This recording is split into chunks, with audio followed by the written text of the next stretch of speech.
Ladies and gentlemen, today is September 12th, 2013, and this is the KNKL Daily, number 92, where we learn to be better artists usually. But today is Thoughtful Thursday, and I'm going to go ahead and ignore that phone call because that should totally be on silent. Today is Thoughtful Thursday, where we talk about life. We talk about what it means to be an artist and this journey that we are embarking on together. We like to join as a collective, meditate underneath the bonsai tree, and try to figure out a little bit more about where we're going. And I try to impart some of the wisdom that I learned from a lot of the awesome speakers that I listen to on YouTube, and just something that really resonate with me. Okay? And today what we're going to be talking about is doing more than you get paid for? What the heck is this? Okay, cancel the show. Cancel. Okay, no, we're not talking about this. Yes, today we're talking about doing more than you get paid for and how it can actually, it will not break down the system. It will not blow up the earth if you do this, if you take on this mentality. But we're going to talk about all the positive things that come from taking on this mentality, doing more than you get paid for. Okay? And this is something that was actually fairly new to me. It's fairly new to me, right? I didn't come across the man who talked about this. Actually, there's a couple different ways to quote it, and I've heard it said in a couple different ways from books like Think and Grow Rich by Napoleon Hill, and a really awesome motivational speaker by the name of Jim Rohn. He's one of my favorites. He says that. And they quote it two different ways, but I noticed they kind of say the same thing. That's what I'm going to talk about today. But what we're going to talk about as the first big thing, right, for working or doing more than you get paid for. One of the first big things that I've got my little bullet points here, okay? I got my little bullet points. One of the coolest things that comes into play with this is knowing how to charge what you're worth, right? So a big thing about being an artist is obviously wanting to make money at it, right? I want to make money. I want to be a freelance artist, and I want to work for these video game companies, and I want to draw people's characters on DeviantArt. I want to draw all these furries and all this stuff. You're into that thing. But yeah, I want to make money doing art. But a common question is, you ask yourself, well, what should I charge? Like, how much should these people be paying me for what I'm doing? And a good reason why this mentality helps you out with that is because, well, okay, let's imagine that I am in their shoes, right? How much would I pay myself to do something like this?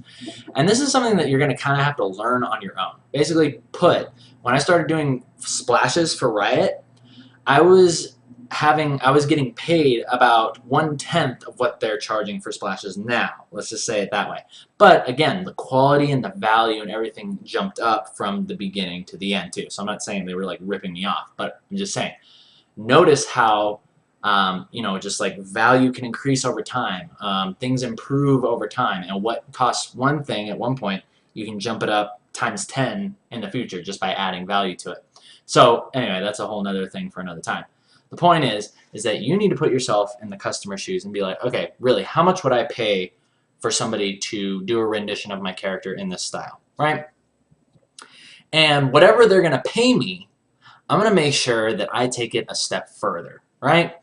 And what this does, especially for me, when people are contacting me about freelance work, I have no problem saying, okay, well, for this type of character, you know, based on my prior experience, you know, working for Riot, this type of job would cost about X amount of dollars, right? And I have no problem saying that. And then what I do is I go on to outline everything that will be included in that job, right? It's not just, hey, I'm going to draw this picture for you. It's, I will draw this picture in this style with this type of background, separated into layers because you want to do some sort of animation with it. And I'll go into everything that the job consists of and just highlight it in like crystal clarity. And that's another really big thing that comes into being professional. It's not just saying, hey, I'm just going to draw you a picture. It's how are you going to draw the picture? What kind of quality, what kind of style are you going to put into it? How are they going to be able to use this afterwards? Are you going to create an original and then send them a print that's all nice and like it's backed with a 5x7 card? You know, like these things that I was selling. I mean, you guys saw them. I mean, this is a blank one, but like it's gonna be drawn on this card, like an original card, and then I'm gonna send you a print, and it'll be backed and then sent in these cool little clear plastic bags. You know, you got to think about all of the quality things, all the things you can do to jump up the value with it. And that allows you to really charge what you believe you're worth. And then take it a step further. Always take it a step further. And this just brings an amazing feeling of confidence in your work. Just to the point of, yeah, this is what I charge, and basically you're winning out on this because I have the mentality that I don't just do what I get paid for. I go the extra mile. I always go the extra mile. And that leads me to what Napoleon Hill describes this law as. He called it the law of increasing returns. And this can be related in a couple different interesting ways. Basically, the way that Napoleon Hill talks about it in the law of increasing returns is basically, you can't do more than you get paid for and not receive it, right? You can't receive that remainder of what you needed to be paid for that job. Does that make sense? And it's like a really interesting like mental thing that goes into it, because it's like, oh, well, it's money, and just because I think I'm worth this much doesn't mean I'm worth more, and like all this stuff. But basically put, it's that you can't take something for free. You can't take something for free, and you can't give something for free. Does that make sense? You can't do more than you get paid for and not have it come back to you. Another common thing that people call this is karma. Woo! How about that? Karma. And that's more of like a more spiritual type thing, but it's very relatable to this whole thing of doing more than you get paid for. Always putting your best foot forward, doing just 110%. And as much as like people say 110%, but I really don't like that. I don't like that term because it makes me feel like, to be honest, it makes me feel like in order to deserve a lot, you have to work really, really hard. And the thing that I'm starting to notice as I go forward with this comic and just working as an artist is that making money and doing well at your job, it doesn't actually have to do a lot with working hard, right? Putting 110% into it. It actually doesn't.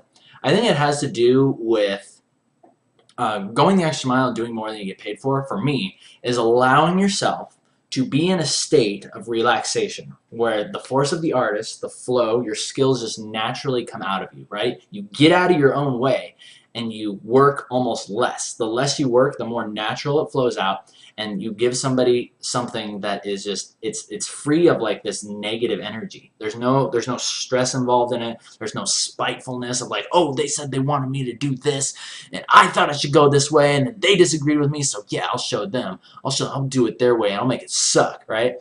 There's none of that. There's none of that in it. It's just you get out of your own way. You let it flow naturally and you're not working hard. You're just letting more of your natural self just come out onto the paper, right? The projection of your mind is going to the digital canvas or paper or whatever you're working on. So I like to stay away from that 110% theory. Like, you really need to be working hard and thinking hard, because as I said before, whenever you're engaged in anything creative, mental effort, the harder you think about something, it will defeat itself. So stay very, very aware of that whole, you gotta think hard, you gotta work hard as an artist. I really think that there definitely is work. It is hard work, but it's different. For me, and this is something that I've been noticing, especially with the comic, like I will literally, I'm working on issue 3 right now, and you guys know this. I'm sitting down and I'm working on these thumbnails, and I know that they're going to turn out great. Like, I can literally see them going down on the screen, right? I'm like, these are good. This is going to be a great comic when it's done. It looks great as it is already, and it's just like the stupid little thumbnails and the values and all that stuff, and it looks great. And yet I will sit there and tell myself, oh, I don't know if, okay, well, maybe those first few pages turned out okay, but what about the next ones? I don't know what I'm doing. I don't know. It might suck. It might do this. And this is a constant battle of, oh, well, maybe I just need to make sure I'm trying really hard, right? I need to think really hard about this. And yet, whenever I go into a page and it's like, okay, I'm going to think really hard about this composition. I'm going to think really hard about how this character is supposed to be posed and all this stuff. And then when I do that, it just messes it up. Like it like throws a wrench in the gears, and the whole page just ends up sucking. And I notice that as soon as I'm like, you know what, this isn't working, I'm just gonna let that go. I'm gonna save that and just kind of push it over to the side. Try again, right? I'm gonna try again. I'm not gonna try as hard this time. I'm just gonna sketch in these little shapes, and all of a sudden, things will start to appear. Things will start to just like materialize. Like the character's face and expression will just kind of come out of a few lines, and I'll be able to see it. And it's at the point where I stop trying. I stop trying so hard. let go of the mental effort. Okay. So yeah, law of increasing returns, after we went on that huge tangent, law of increasing returns is awesome because basically it says that I will do more than I get paid for, and I will have faith. I will have faith that because I'm doing that, it will present itself back to me. I will be paid in full, not necessarily monetarily. It could be by some opportunity. It could be by somebody seeing my work and contacting me for more work. It could be by meeting some cute girl at some like Comic-Con convention that I go to. It could be, you know, whatever. It's just like good things. Happiness tends to come to you when you just trust in this law of I will give and I know that I will be paid in full at any time. And you don't care when it is. It could be tomorrow. It could be 50 years from now. It could be in the afterlife, whatever you want to call it. But ideally, it's like within your lifetime, right? And from the most part, I've noticed that things come back very quickly to you. Once you start just taking on this mentality of giving of yourself and putting your best foot forward and not worrying about what am I getting out of this, right? Once your main focus becomes, well, how much value can I put into this? How much further can I go as opposed to what they paid me, right? All right. So yeah, it gives you confidence and like I said, it allows you to really put out your prices and sell yourself with confidence because it's like, okay, look, you can either take this job, I'm charging what I believe I'm worth, and I'm going to go even further than that, or you can find somebody else who charges cheaper, and you know they won't do as good of a job. It's their choice, right? All you're doing is presenting them with the option, and at the point where they make the decision, again, this goes back to last Thursday. Remember, trying to control the system. The people are the system, right? At that point, they make the choice whether to hire you or not, and if they say no, there's nothing you can do about that. You did everything you could. You gave them a great opportunity, and they said no to it. So don't feel bad about that. All right. Let's see. Yeah.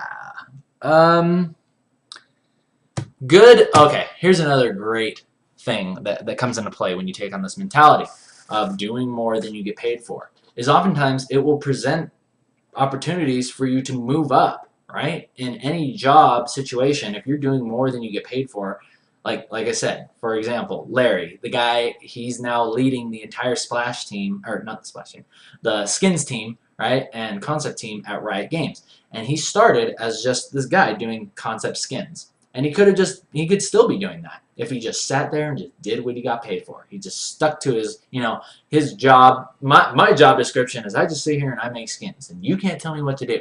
And he probably would have been staying right in that same spot. But Larry wanted more than that. He wanted to become a leader, and he wanted to increase the value, and he wanted to do more than he got paid for. So he started doing that, and guess where Larry is now? He's now leading the entire skins team. And I think he's doing some stuff in Champion Team too. But you see what I'm talking about? When you do this, people will notice, hey, this person has the potential, and they're going to give you that position before somebody who says, and this is a very bad mentality that even I am guilty of this. Other people will be like, oh, well, yeah, if they gave me this position, I'd do a really good job. But all I got is this lousy position, and so, I don't try that hard. I just goof off all day. Right? Because they're not grateful. They don't see the greatness inside of me, and they're not giving me this position. So you know what? I'm not even going to try anymore. And you know what that's going to get you in the end? Practically nothing. It'll probably get you the door eventually if you keep that up. And like I said, I was guilty of this. And the way that I was guilty of this was when I was working there, I was doing splashes, right? And we had to integrate the splashes. We had to save them as all the different file types and integrate them into the game engine. And I was the one that was saying, right? This is kind of like halfway doing more than you get paid for, and last week's don't try to push against the system. Play the game, realize the rules of the game, and play it. But I was the one saying, oh, well, I wasn't hired to do this. I'm an artist. I'm supposed to be creating stuff. I'm supposed to be painting these pictures. How dare they take advantage of my talent? Or how dare they waste my time by having me save out these JPEGs and promote them into the game client, And that was just me I look back on that now and I was like, what a fool I was. What a fool I was for taking on that mentality. Because really, there was nothing I could do about it, right? I could complain about it.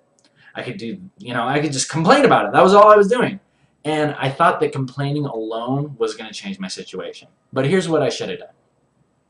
Going back, if I was presented with that same situation again, I would have just shut up and done it because, hey, those are the rules. That's the way it works right now. Do it. And then if I wanted it to change, I would figure out who could occupy that job, right? And then present it as a solution. Be like, hey, the people that work in the game client, or like the people that do this job over here, they might really easily be able to just take the JPEGs, we could send them the files, and they did everything, and they promoted it into the game, right? But I didn't even do that. I didn't even research anything even to get started on that. All I did was I just sat in one place and I complained about it. And that is a very, very slippery slope, and it's bad, so don't do that. But yeah, I mean, it has a lot to do with doing your job, right? Do your job no matter what the rules are, especially once you become a professional artist, right? Some things, you're going to be asked to do things that you really don't want to do. Some days you're going to be asked to stay overnight, and you're going to have to work on something all through the night. And other times you're going to be asked things that don't have anything to do with art. And you're like, why are you wasting my time and the company's money by having me do this? But instead of just complaining about it, what you have to do is just accept that those are the rules of the game right now. If you want to change it, you have to come up with a solution, right? You have to come up with a solution within the game, right? Not just say, oh, well, it should just be different because I said so, right? That's so dumb. So dumb. Don't do that. I will find you. Okay, next. Let's talk about something really awesome that I learned today. And this is sort of like a little bit of a tidbit. Not so much with the law of increasing returns or the doing more than you get paid for. But this has to do with setting goals.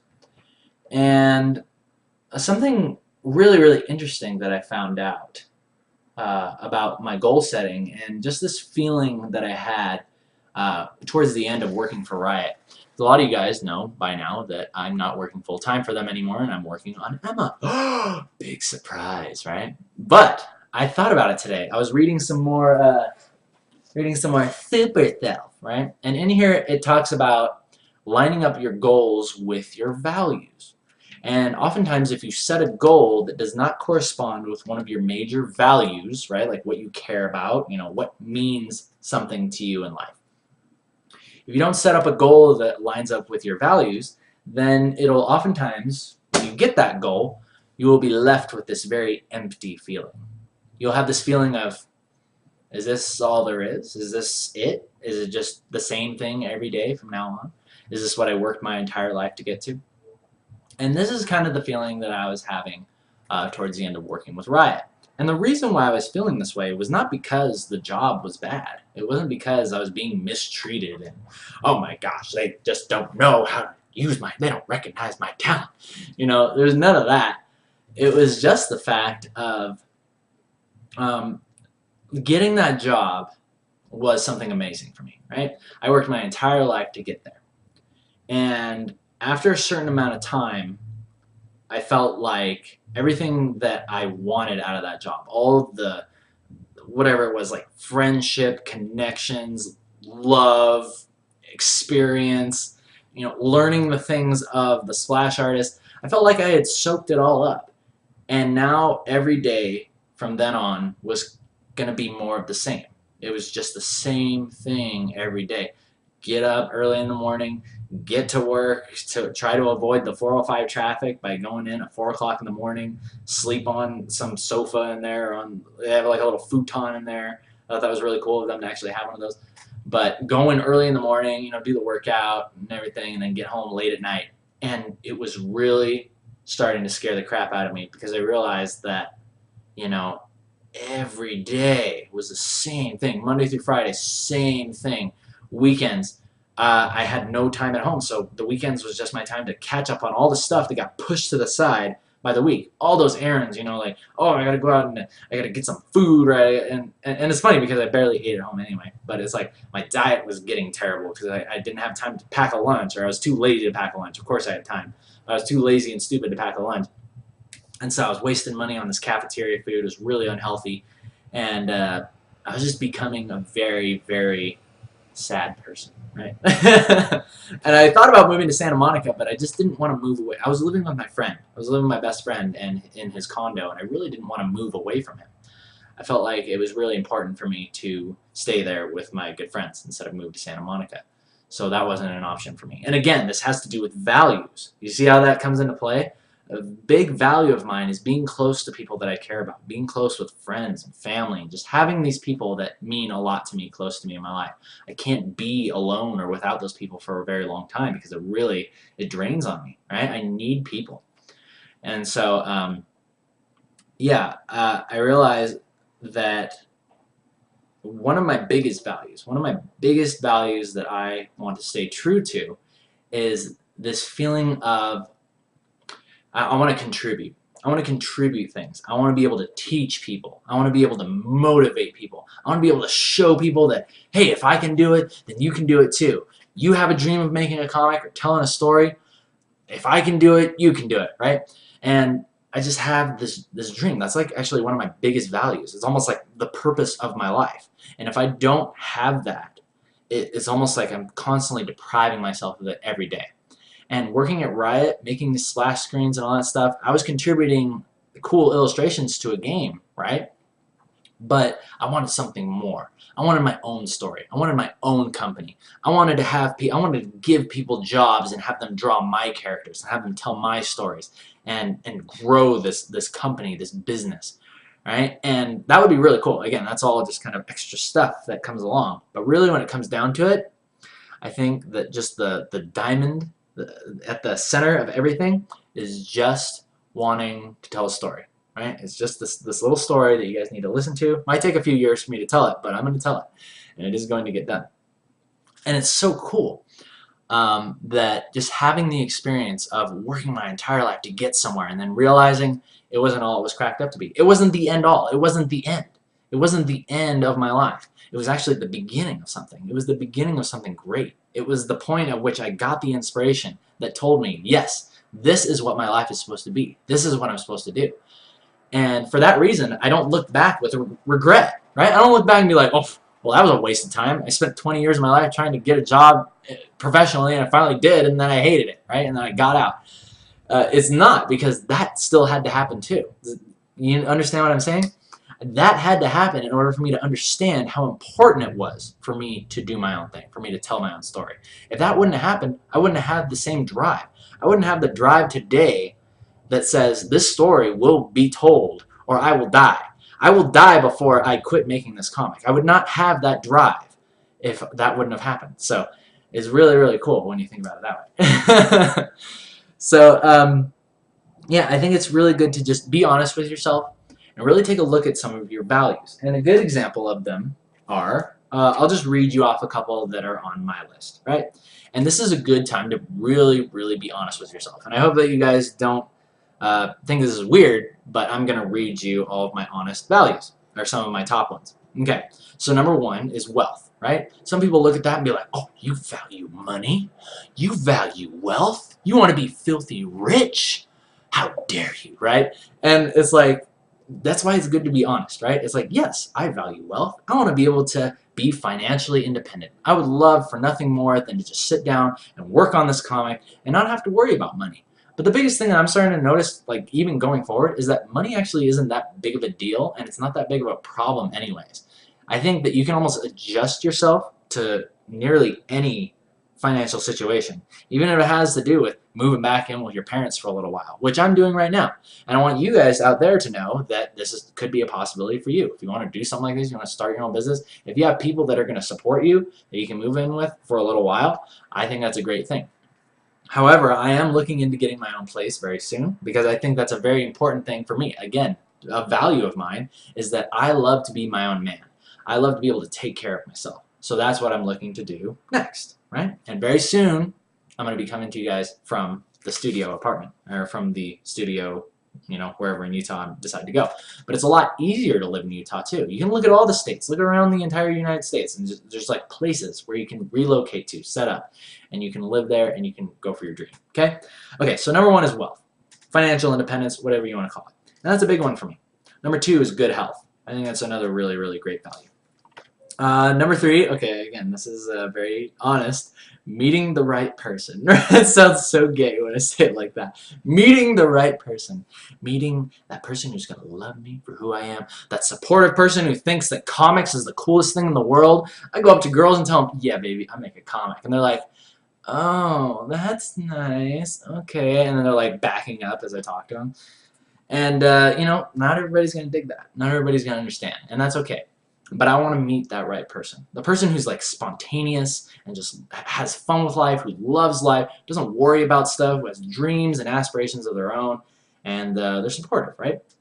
That's really important to me. A meaningful job and career, okay? Like I said, obvious. Want to make my own. Fame.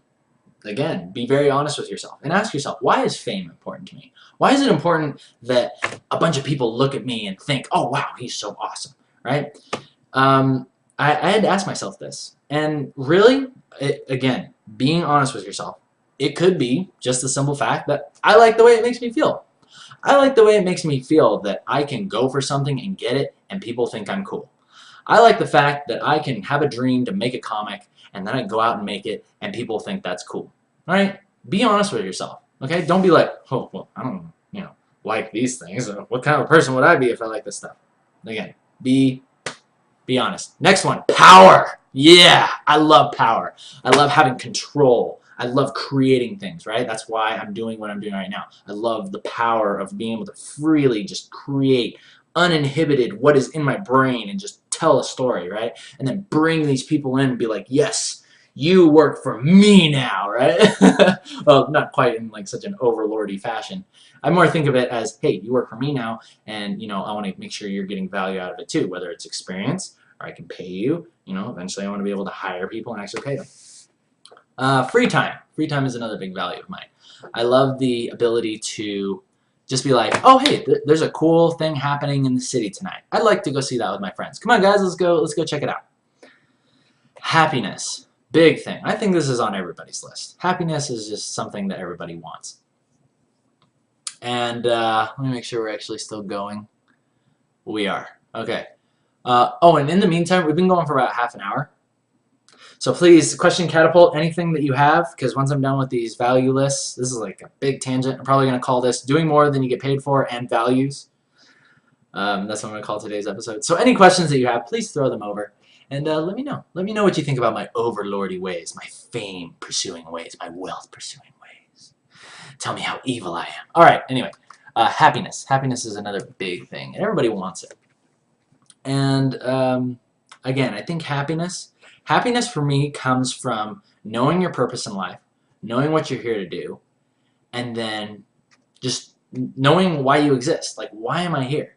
And it could be something as silly as, I'm going to make a comic. I'm going to make a comic and tell a story. That's the purpose of my life. I will live and die, and the only thing that I ever gave to the world was a comic, right?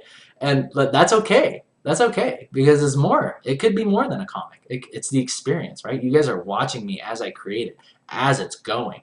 And you actually get to be a part of it, too.